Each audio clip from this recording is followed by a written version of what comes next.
В поте лица, стремясь к своей цели и каждый день выкладываясь по полной. Путь, ведущий к Олимпиаде в Южной Корее, признается Станислав Волженцев, был очень сложным. Найти свою мотивацию, настроиться на результат и, главное, не расклеиться и не поникнуть на фоне тесно переплетающихся спортивных и политических событий. На Пхенчхан ухтинец, тем не менее, настроился и ждал многого, но только не отказа.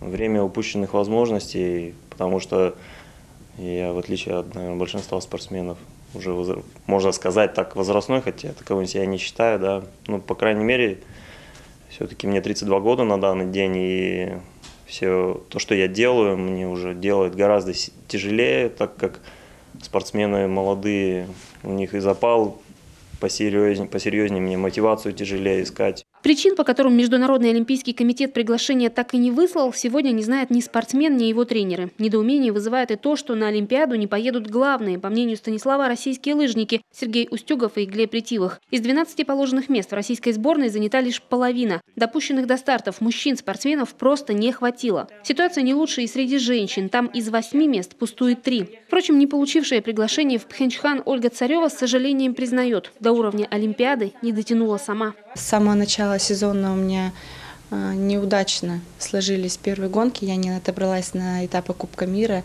то есть это уже понятно было, что дальнейший отбор на Олимпиаду сложится для меня очень сложно. В принципе, мне дали шанс отобраться, я ездила на этап Кубка мира в Планицу, в Словению, но, к сожалению, достаточно плохо там пробежала и сама себя лишила возможности участвовать на Олимпиаде.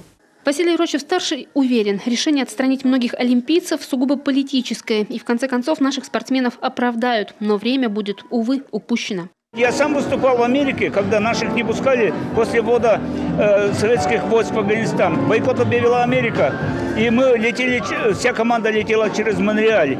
Перед этим звонили и сказали, если выйдут на награждение, буду стрелять. Но они нам, естественно, не говорили. Но вот такая ситуация была. Ситуация была, очень сильно нагнетали эту ситуацию. Но, несмотря на это, мы здорово выступили. Все равно мы психологию народа американского мы сломали. Резко высказывается об отстранении спортсменов и трехкратная олимпийская чемпионка Юлия Чапалова. Я могу ее назвать черно-белая Олимпиада, потому что несправедливость, она для меня неприемлема. И я бы, может быть, пожертвовала бы, наверное, собой. И даже если бы вдруг у меня, вполне, да, возможно было, там, если там результаты хорошие были бы, и была бы возможность, допустим, выиграть Олимпиаду, я бы все равно не поехала.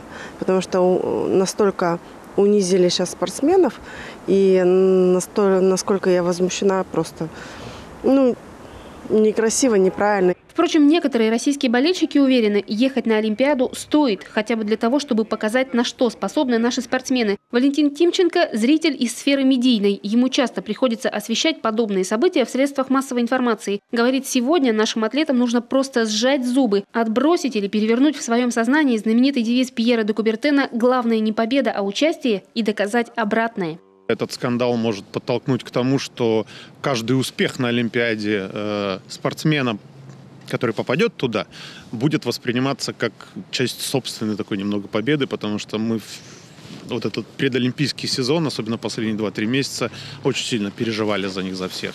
И поэтому, если наш какой-то молодой лыжник, ему удастся попасть в тройку призеров на какой-то дистанции, я буду себя считать причастным к этому. К идее проведения так называемых альтернативных соревнований, которые устроят для спортсменов, не попавших на Олимпиаду, сегодня относятся по-разному. И если для одних это достойная компенсация, то для других соревнования, соперники на которых будут недолжного уровня.